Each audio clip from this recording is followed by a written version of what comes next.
بسم اللہ الرحمن الرحیم۔ حضرت محمد صلی اللہ علیہ وسلم نے فرمایا کہ ایسے 5 گناہ جو رزق کو ختم کر دیتے ہیں کہ ان میں سے کوئی ایک بھی آپ کے گھر میں ہے تو نہیں، جاننے کے لیے ویڈیو کو آخر تک ضرور دیکھیے گا۔ حضرت علی علیہ السلام کے پاس ایک شخص آیا، کہنے لگا، اے علی، وہ کون سے ایسے بدترین گناہ ہیں جو انسان کے رزق کو ختم کر دیتے ہیں، اور یہ گناہ دنیا و آخرت میں انسان کو اس طرح ذلیل کرتے ہیں کہ انسان دنیا و آخرت میں انسان کا کوئی مددگار باقی نہیں رہتا۔ یہ سن کر حضرت علی نے فرمایا، اے شخص، اللہ کے رسول صلی اللہ علیہ وسلم نے فرمایا 5 گناہ ایسے ہیں جن کے کرنے پر انسان دنیا و آخرت میں تباہ و برباد ہو جاتا ہے۔ ایک بات یہاں نوٹ کر لیں، حضرت رسول خدا نے فرمایا میں علم کا شہر ہوں اور حضرت علی علیہ السلام اس کے دروازے ہیں۔ 5 گناہ ایسے ہیں، خطرناک گناہ ہیں، جن گناہوں کے کرنے پر انسان دنیا میں بے سکون رہ جاتا ہے، اس کے سکون کا جنازہ نکل جاتا ہے۔ ناظرین، حضرت علی علیہ السلام نے فرمایا اگر تم چاہتے ہو کہ اللہ کا خاص کرم تمہارے اوپر برقرار رہے، اگر تم چاہتے ہو رزق کی فراوانی ہو، کامیابی تمہارے قدم چومے، تو خدا را ان 5 گناہوں سے بچے رہنا۔ یہ خطرناک 5 گناہ کبھی بھی نہ کرنا۔ پوچھا گیا، حضرت وہ 5 گناہ کون سے ہیں؟ حضرت علی علیہ السلام نے ارشاد فرمایا، جناب، پہلا گناہ سود کھانا، نعوذ باللہ، استغفر اللہ، سود کا کاروبار کرنا۔ سود خور انسان دنیا میں بھی ذلیل، آخرت میں بھی ذلیل، دنیا بھی تباہ و برباد، آخرت بھی تباہ و برباد۔ انسان کو کبھی بھی عزت نہیں ملتی، کبھی بھی سکون کی نیند نہیں سوتا۔ سود خور انسان جو دوسروں کو ٹینشنوں میں مبتلا رکھتا ہے، خود بھی ہر وقت، ہر گھڑی، ہر لمحے ڈن شولز میں مبتلا رہتا ہے، طرح طرح کی پریشانیاں سے گھیر لیتی ہیں، طرح طرح کی مصیبتیں سے گھیر لیتی ہیں۔ فرمایا قیامت کا دن سود خور انسان ایسے اٹھیں گے کہ ان کے چہرے مسخ کر دیے جائیں گے۔ ایک دفعہ ایک سود خور انسان سیڑھی سے نیچے گرا، منہ کے پل زمین پر گرا، وہیں مر گیا۔ بیٹا کئی روز تک باپ کا غم مناتا رہا۔ ایک رات بیٹے نے باپ کو خواب میں دیکھا، دیکھ کر پوچھا، ابا تیرے ساتھ کیا معاملہ ہوا؟ سود خور ابا نے کہا، نہ پوچھو بیٹے، سیڑھی سے جیسے میں نیچے گرا تھا، بجائے زمین پر آنے کے سیدھا جہنم میں چلا گیا۔ اللہ اکبر کبیرہ، اللہ اکبر کبیرہ۔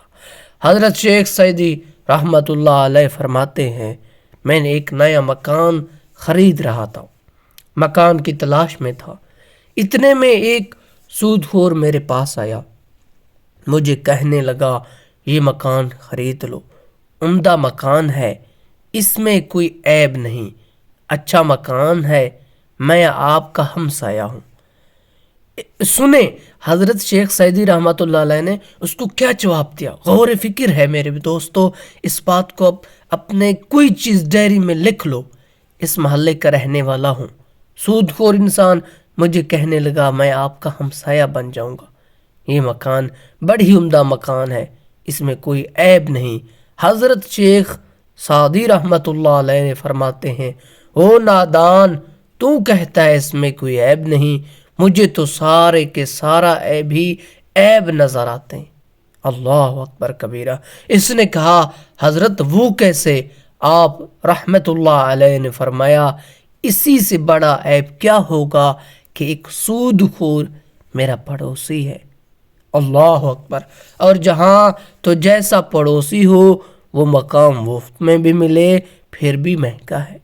ناظرین، اگر دنیا آخرت میں عزت چاہتے ہو، شہرت چاہتے ہو، برقرار دنیا چاہتے ہو، آخرت میں اعلیٰ مقام چاہتے ہو، اگر تم چاہتے ہو رزق کی فراوانی ہو، تو سود کبھی نہ کھانا، سود کا کاروبار کبھی نہ کرنا۔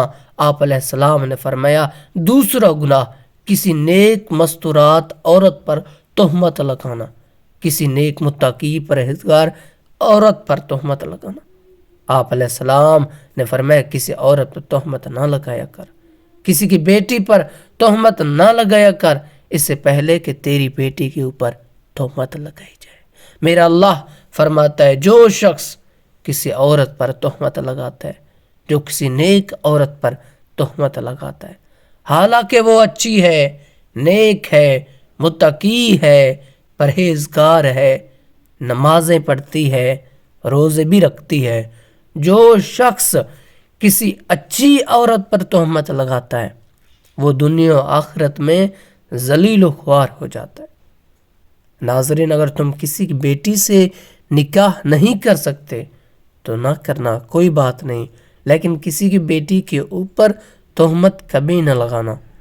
وہ بوڑھا باپ جو اپنی بوڑھی کمر پر بوریاں لاد لاد کے دن رات محنت مزدوری کرتا رہا، دن رات اوور ٹائم لگا کے محنت مزدوری کر کے بوڑھے کمر پر بوریاں لاد لاد کے اس نے اپنے بیٹی کو جوان کیا، بیٹی کو پڑھایا لکھایا۔ آج جب اس کی بیٹی جوان ہوئی تو محلے کے نوجوان نے اس غریب کی بیٹی کو قبول ہی نہ کیا، تہمت لگا کے اسے ٹھکرا دیا، شادی کرنا گوارا نہ کیا، اس لیے اس کے پاس جہیز نہیں ہے۔ اللہ اکبر! ایک تو تم نے نکاح نہیں کیا، دوسرا اس پر تہمت نہ لگاؤ۔ فرمایا اگر تم چاہتے ہو تو دنیا و آخرت میں تمہیں عزت ملے، مقام ملے، خوشحالی ملے تو کسی نیک عورت پر تہمت نہ لگانا۔ آپ نے فرمایا تیسرا گناہ کسی کا مال ہڑپ کر جانا، خاص طور پر یتیموں کا مال ہڑپ کر جانا۔ چوتھا گناہ اللہ کی ذات کے ساتھ کسی کو شریک ٹھہرانا، اللہ کے ساتھ کسی کو شریک سمجھنا ایک ایسا گناہ ہے، اتنا بڑا گناہ ہے کہ اللہ تعالیٰ چاہے تو ہر گناہ معاف کر دے گا، چھوٹے بڑے گناہ معاف کر دے گا، مگر یہ شرک والا گناہ اتنا بڑا گناہ ہے اللہ تعالیٰ کسی کو معاف نہیں کرے۔ حضرت سیدنا علی علیہ السلام نے فرمایا پانچواں گناہ خطرناک گناہ ہے۔ اللہ اکبر! ناظرین دل کے کانوں سے سنے گا، پانچواں گناہ کسی کے اوپر جادو کرنا۔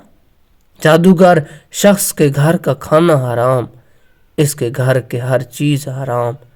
وہ شخص کسی کے اوپر جادو کرتا ہے، جو شخص کسی کو رسوا کرنے کے لیے اس پر جادو کرتا ہے۔ تکلیف ایک ایسی چیز ہے، یہ گھومتی ہوئی پھرتی ہوئی آخرکار اس بندے تک آ پہنچتی ہے جہاں سے یہ گئی تھی۔ جادوگر انسان یوں سمجھتا ہے وہ دائرہ اسلام سے نکل گیا۔ اللہ اکبر کبیرہ! خدا را یہ خطرناک گناہ کبھی نہ کرنا۔ فرمایا یہ 5 گناہ ایسے ہیں جس کرنے پر اللہ سبحانہ تعالیٰ سخت ناراض ہوتا ہے۔ ناظرین اگر تم چاہتے ہو کہ اللہ کا کرم تمہارے اوپر برقرار رہے، اللہ کا خاص کرم تمہارے اوپر ہر وقت برقرار ہے، تو یہ 5 گناہ کبھی نہ کرنا۔ ان 5 گناہوں سے پرہیز کرنا، بچے رہنا، انشاءاللہ تمہیں دنیا میں عزت بھی ملے گی، مقام بھی ملے گا، تمہیں دنیا میں مرتبہ بھی ملے گا، تم دنیا میں بھی کامیاب ہو جاؤ گے، رزق کی فراوانی ہوگی، خوشحالی ہوگی، کامیابی تمہارے قدم چومے گی۔ اللہ سے دعا ہے آپ کو سلامت رکھے۔ جو دوست ایسے ویڈیو دیکھنا چاہتا ہے وہ ہمارے چینل کو سبسکرائب کرے۔ ملتے ہیں ایک نئے ویڈیو میں، تب تک کے لیے خدا حافظ، اللہ حافظ۔ اللہ آپ کو اپنے زندگی میں خوش باش رکھے۔